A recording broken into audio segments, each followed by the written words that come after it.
ఆడుకుంటుంది చక్కగా. ఫ్రెండ్స్, మీరు చూస్తున్నది ఏపీ రాజధాని ప్రాంతం అమరావతి, తుళ్ళూరు మండలం, ఆయనవోలు అనే గ్రామం, గుంటూరు జిల్లా పరిధిలోకి వస్తుంది. చూడండి, ఇక్కడ ఒక బుజ్జి దూడ ఉంది. ఒక్క దూడే ఉందన్నమాట, తల్లి లేదు.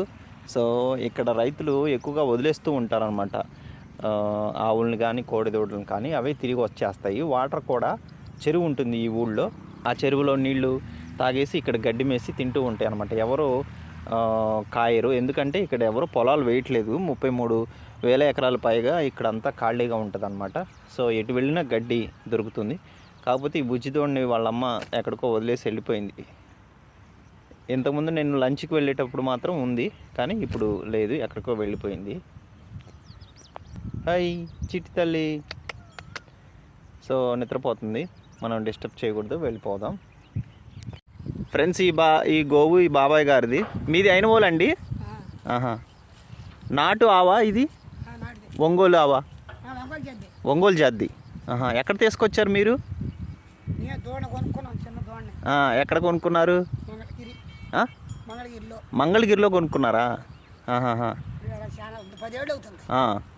ఒకవేళ అమ్మితే నాకు చెప్పండి. నేను కటారి వెంకటబాబు మా వాళ్ళ ఇంట్లో ఉంటున్నాను, వాళ్ళు మాకు చుట్టాలే.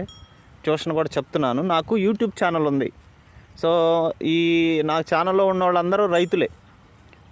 గోవులు అంటే చాలా ఇష్టపడే వాళ్ళు ఉన్నారు.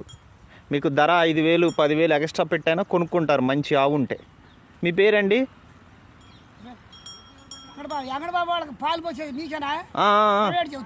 నేనే చెప్పేది. ట్యూషన్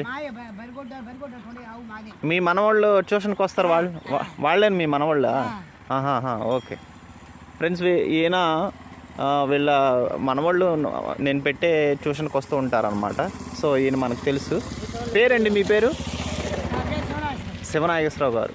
ఓకే, ఆయన వాళ్ళు. ఒకవేళ అమ్మాలనుకుంటే నాకు చెప్పండి, 5,000 10,000 ఎక్స్ట్రా అయినా మీకు మంచిగా ఇస్తారు. ఆ దూడకి కొంచెం ఎలర్జీ లాగా వచ్చింది. ఆ దూడకి, బుడ్డి దూడకి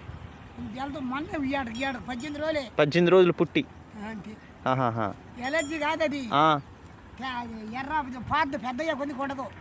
పోద్దా? కోడి దూడ అది? ఆవా కోడి దూడ? కోడి దూడ.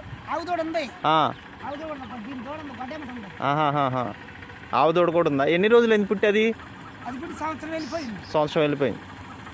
సరే, మీరు అమ్మాలనుకుంటే నాకు చెప్పండి. రైతులు చాలామంది ఉన్నారు, పెంచుకుంటారు. ఓకేనా?